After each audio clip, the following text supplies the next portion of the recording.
Mungkin kawan-kawan ada yang bertanya, bahkan ada masuk DM, mengenai bang apa sih definisi jejak sang pena? Sebetulnya bahasa sastra itulah bahasa pengibaratan. Ya. Jadi melalui jejak sang pena kita ingin menggambarkan kehidupan dengan memperindah, walaupun di dalamnya itu terprivasi, sakitnya itu ada, Iya. lukanya itu ada, tapi kita indah ya. Ya, siap.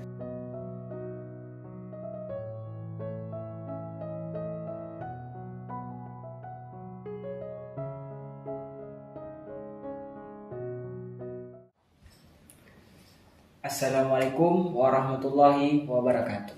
Waalaikumsalam. Kembali lagi di channel YouTube-nya Jejak Sang Pena. Yang dimana kali ini kita akan membahas perihal bagaimana tentang puisi, cinta, perasaan dan juga logika. Oke, baiklah teman-teman, di sini telah hadir bersama saya narasumber yang sangat luar biasa yang bergerak di dunia sastra dan puisi. Mungkin langsung saja, boleh bang perkenalkan dirinya? Yo, assalamualaikum warahmatullahi wabarakatuh. Salam Tatu Tinta. Jadi gua J, salah satu dari penggerak Jejak Sang Pena. Di sini kita agak berbeda kali ini. Yeah. Ya, yang dimana biasanya kita membuat konten tentang berpuisi, kemudian dibantu dengan video-video sinematik. Dan tapi untuk kali ini kita lebih fokus untuk penghormatan lah kepada kawan-kawan, ya kan? Untuk kepada kawan-kawan, dimana kita akan membicarakan tentang puisi sambil ngobrol gitu. Sambil ngobrol, ya siap, baik. Mungkin gini bang, ini kan kita udah banyak nih buat video tentang bagaimana puisi segala macam, dan animo penonton atau euforia dari kawan-kawan juga agak sedikit semangat lah, dalam artian mereka sangat menuntut kita untuk terus ngupload dan lain sebagainya. Nah, menurut abang nih kan, berbicara soal puisi, maka tidak terlepas dari kata-kata. Maka sebenarnya terciptanya satu kata-kata yang indah, bagaimana bisa dikombinasi dengan kata-kata yang sangat puitis segala macam, itu hadir kata-kata yang semacam itu berasal dari mana tuh bang? Oke, jadi gini. Sebelum kita berbicara tentang bagaimana ide untuk membuat satu kata-kata, mungkin kawan-kawan ada yang bertanya, bahkan ada masuk DM, mengenai bang apa sih definisi jejak sang pena? Siap. Jadi untuk kawan-kawan semua, jejak sang pena itulah jejak manusia yang diceritakan menjadi kata, diatur menjadi puisi, kemudian difiniskan dengan suara. Artinya apa? Setelah kisah ataupun perjalanan seorang manusia, kita buat menjadi satu puisi dibantu oleh kata-kata, dan finishnya di mana? Yaitu melalui suara. Audio. Ya, siap. Jadi itu adalah definisi untuk jejak sang pena. Ya. Kemudian mengenai tentang kata-kata. Kata-kata yang baik itu adalah kata-kata yang terfikirkan. Ya. Bukan dipikirkan. Contoh nih. Ini Bung Jamak juga bagian daripada jejak sang pena. Iya. Coba jadikan bunga ini menjadi kata-kata. Kata-kata bunga ya. Ya. Sebenarnya kan kalau berbicara soal kata-kata kan, kita manusia ini makhluk visual. Ya. Artinya apa yang kita lihat, bagaimana kita mampu mendeskripsikan apa yang kita lihat. Ya. Berdasarkan dengan keresahan yang sama gitu, ya, keresahan yang ada di hati gitu. Kalau berbicara soal bunga ini nih, contohnya nih. Bunga. Begitu banyak cabang yang memang terdapat di satu bunga, tapi mereka tumbuh dan dikuatkan dengan akar yang sama. Keren. Contohnya seperti itu. Ada berbagai macam warna, tapi mereka tumbuh dan berkembang itu melalui tanah yang sama dan dikuatkan oleh akar yang sama. Oke, sangat dalam ya. Iya. Kita ibaratkan inilah bunga mawar. Ya. Sulit meyakinkan kepada lalat bahwasanya mawar lebih indah daripada sampah. Jelas. Definisi yang kita dapat dari kata-kata itu bukan berbicara tentang lalat tidak sadar bahwasanya bunga mawar itu indah, tapi apa? Lalat itu tahu bahwasanya bunga mawar itu pemiliknya adalah kupu-kupu. Iya, siap. Pemiliknya adalah kupu-kupu. Jadi karena dia sadar diri, terkadang mundur adalah cara untuk menang. Mundur ada cara. Nah, ini mungkin agak dalam, ya, agak dalam. Ya, ini kita berbicara soal bunga. Jika memang kita analogikan bunga kepada seseorang nih, Bang. Nah, kepada seseorang katakanlah orang yang kita cintai atau orang yang kita sayangi, maka lantas kata-kata apa yang cocok nih buat menggambarkan bagaimana seorang wanita pujaan hati? Ya. Sebetulnya bahasa sastra itulah bahasa pengibaratan. Ya. Bunga itu indah. Ketika seorang kita ibaratkan menjadi bunga, tidak ada bunga yang abadi, guys. Tidak ada bunga yang abadi. Artinya apa? Seindah-indahnya bunga yang kita ibaratkan untuk sosok seorang wanita, bunga itu pada satu hari atau suatu waktu tertentu akan layu. Nah, ketika kita mengibaratkan seorang wanita yang cantik dan kita katakan secara langsung, cantikmu itu akan runtuh di suatu hari, itu pasti akan membuat seorang wanita itu marah. Ya, apalagi wanita itu yang mungkin sudah berpikiran bahwasanya dia adalah satu-satunya wanita yang ada di hidup kita. Baik. Jadi kita sasrakan. Kamu itu ibarat bunga mawar. Cantik, indah, dan wangi telah diakui oleh dunia. Cara untuk mendapatkanmu butuh perjuangan. Duri-duri adalah tantangan untuk bisa menggapaimu. Anjay. Bisa. Kalau kita katakan secara langsung kepada seorang wanita, kamu itu cantik, tapi kamu itu banyak penghalangnya. Mungkin itu sudah biasa, itu sudah klise gitu. Jadi tidak ada keindahan dalam kata-kata. Jadi terlalu mainstream terlalu mainstream. Jadi melalui jejak Sampena, kita ingin menggambarkan kehidupan dengan memperindah, walaupun di dalamnya itu terprivasi. Sakitnya itu ada, lukanya itu ada, tapi kita indah ya.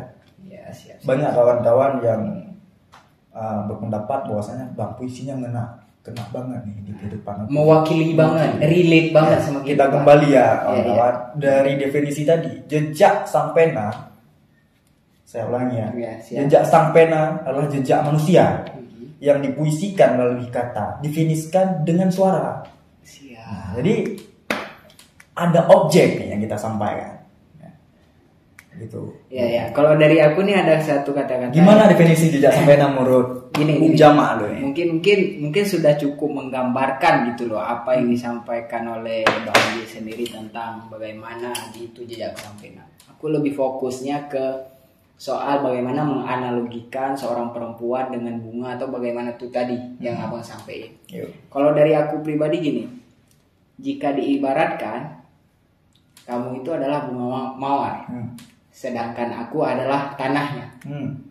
Aku bakalan sangat rela jika kamu dicabut dari aku. Tapi setidaknya aku pernah membuatmu tumbuh dan berkembang. Oke. Jadi seperti itu, Bang. Kalau kita dalami lagi kata-katanya, dia bunga, kamu tanah, tentu di tanah itu akan tumbuh rumput. Artinya kamu itu bukanlah seseorang yang memang real menjadi penjaga dia. Akan ada rumput-rumput yang tumbuh di tanahmu itu. Nah, dan ketika bunga dicabut, tanah itu tidak sendiri. Masih ada rumput-rumput yang bisa menjadi teman ataupun menjadi tempat penghias, tidak polos gitu. Jadi kalau kita ibaratkan itu dalam hidup, itu dalam maknanya.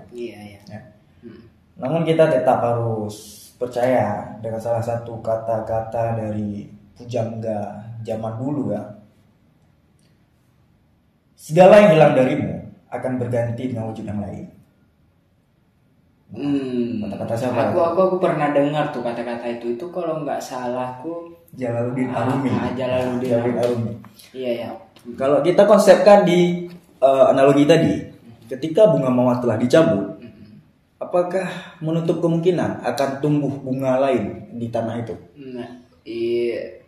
Kalau menurut aku pribadi sih Bang, bukan perihal tumbuh bunga lain atau enggak. Yang minimal di tanah itu tidak kosong melompong. Akan digantikan. Walaupun tidak sama. Artinya dalam bentuk yang lain. Berarti kita sepakat ya. Sepakat. Ya. Jadi itulah. Guys, kopi guys. Kemudian berbicara tentang kata-kata. Ini agak nakal ya. Iya, agak nakal. Wanita hatinya itu di mana? Letak hatinya wanita. Aku pernah dengar tuh bang. Aku pernah dengar. Karena gini, aku pernah dengar katanya wanita itu letak hatinya itu di kuping. Itu dia. Artinya apa? Apapun yang mereka dengar itu yang mensinkronkan kondisi hatinya.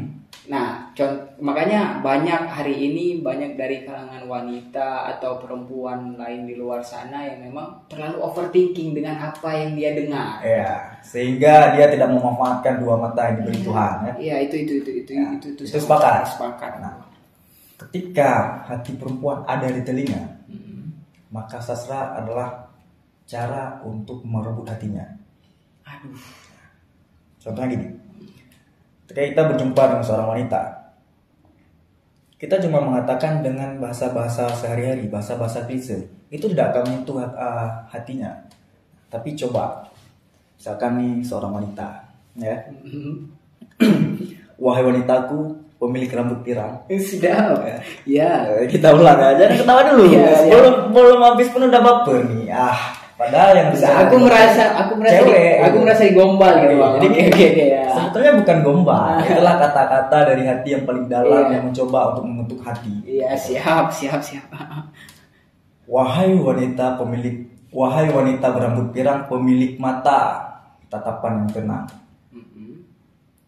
Itu kan udah menggunakan bahasa-bahasa yang kalau orang yang tidak mengerti sastra akan menganggapkan itu lebay. Tapi kalau ketika seorang kekasih yang sedang jatuh cinta, kata-kata itulah senjata yang paling ampuh kan. Wahai wanita pemilik tatapan bola mata tenang, datang secara perlahan menghanyutkanku di dalam setiap hayalan. Itu ketika kita mengatakan kepada seorang wanita dengan cara penyampaian dan mungkin dengan sedikit senyuman itu wanita akan langsung langsung lemah gitu ya. Walaupun mungkin kata-kata itu bukan cuma untuk dia kita ucapkan. Iya.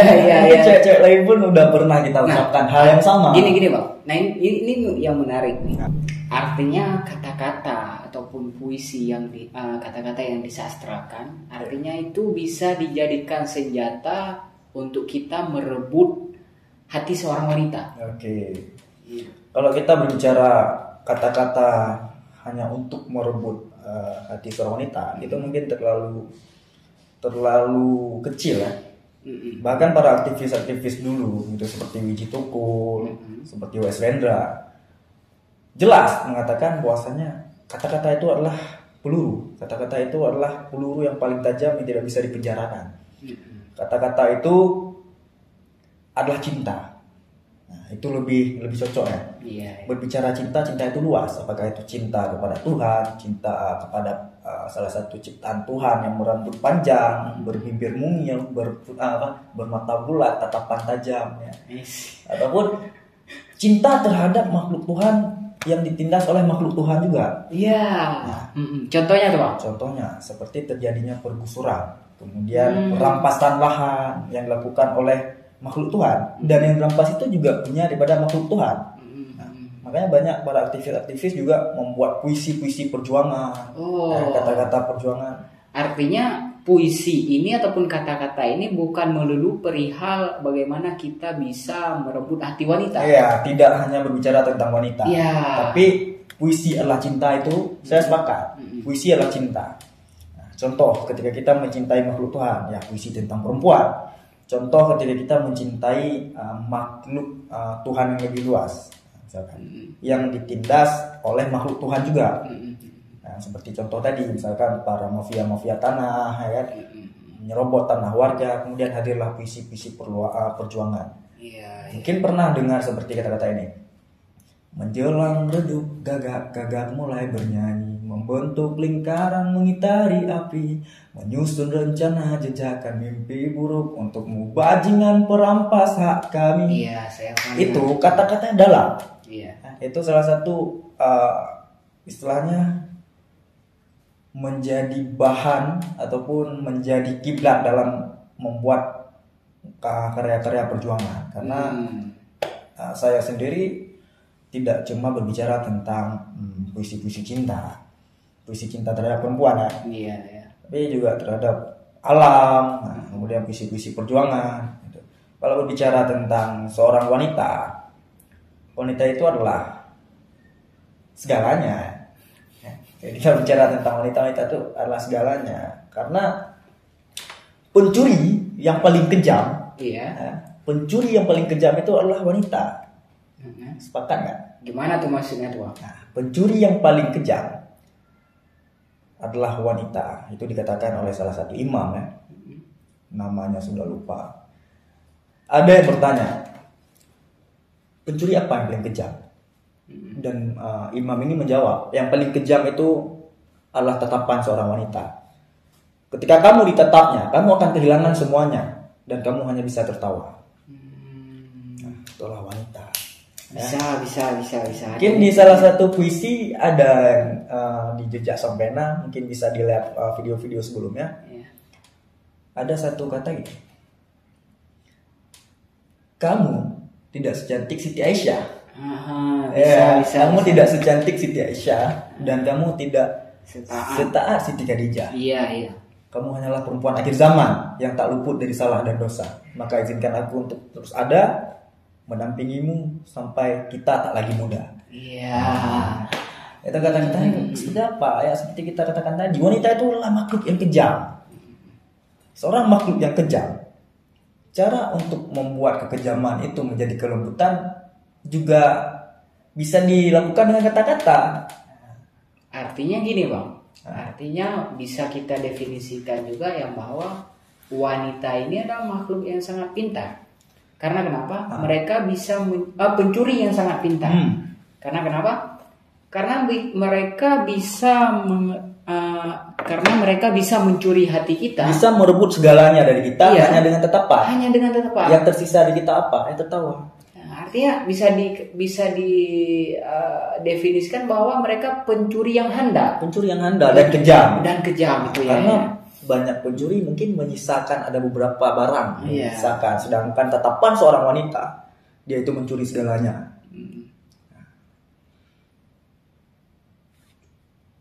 Oke. Jadi nah gini bang. Ini kan udah beberapa video. Sebetulnya berbicara tentang wanita itu adalah hal yang merepotkan juga. Sangat merepotkan juga. Untuk wanitaku terus tersenyum. Karena selama kau tersenyum, maka duniaku baik-baik saja. Iya. Dengan wanitamu. Kalau untuk wanitaku, jujur apapun yang ada di diri kamu, aku sangat menyukaimu kecuali satu, yaitu air matamu. Asik, sedap kali. Karena kenapa? Karena jujur tak bisa aku merawat luka ataupun menghapus air mata, bisa aku cuma satu, membawa kamu terlelap dalam mimpiku lalu berbahagia bersamaku. Oke. Untuk wanitaku, meskipun namamu tidak pernah kupuisikan, tapi kupastikan setiap doaku yang kulangikan, doaku tak pernah muluk-muluk. Itu semua ya tentang kamu. Iya, bisa. Keren. Untuk wanita-wanita di luar sana, jangan berkecil hati, jangan bersedih, karena sejatinya kalian akan dipertemukan, kalian akan disastrakan dalam bentuk yang berbeda-beda. Itu dari aku. Sudah kali. Jadi langsung untuk kesempatan kali ini mungkin kita cuma membahas tentang dasarnya dulu. Mungkin nanti di pencapaian kita di 1000 subscriber Iya, bisa. Kita akan melakukan hal yang sama. Tapi tetap stay di akun kita ya, Jejak Sampena, karena di situ akan banyak kisah-kisah manusia lainnya yang terus akan kita kulik lebih dalam ataupun karya-karya konten kita itu masih sama seperti dulu, yaitu tentang puisi, cinta, dan manusia. Berarti untuk podcast ini ya kita tunggu 1000 dulu. 1000 subscriber dulu. Bisa. Nah, untuk kawan-kawan yang lagi nonton, jangan lupa subscribe dan di-share juga ke teman-teman lainnya agar agar berkembang dengan pesat channel ini dan akan datang podcast selanjutnya. Mungkin yang terakhir nih bang. Mungkin yang terakhir ini. Nih project ke depan soal Jejak Sampena. Mungkin ada sedikit bocoran nggak? Nah, sedikit bocoran nggak untuk penikmat puisi kita di Jejak Sampena? Kita mau akan melakukan gebrakan apa nih? Itu tentunya rahasia. Rahasia. Mungkin bocoran sedikit saja nih. Mungkin masih mengikuti beberapa video sebelumnya yang mengenai tentang perjuangan hidup ya. Perjuangan hidup itu akan kita tampilkan secepatnya. Kemudian setelah itu baru akan ada sebuah puisi yang dibacakan oleh seorang puan, seorang puan yang ingin menyapa seorang laki-laki yang sudah lama diidamkan dia. Jadi dia tidak berani untuk menyapa secara langsung, maka jejak sampai nalah solusinya. Iya, siap. Mungkin itu aja. Mungkin di kesempatan podcast kita kali ini.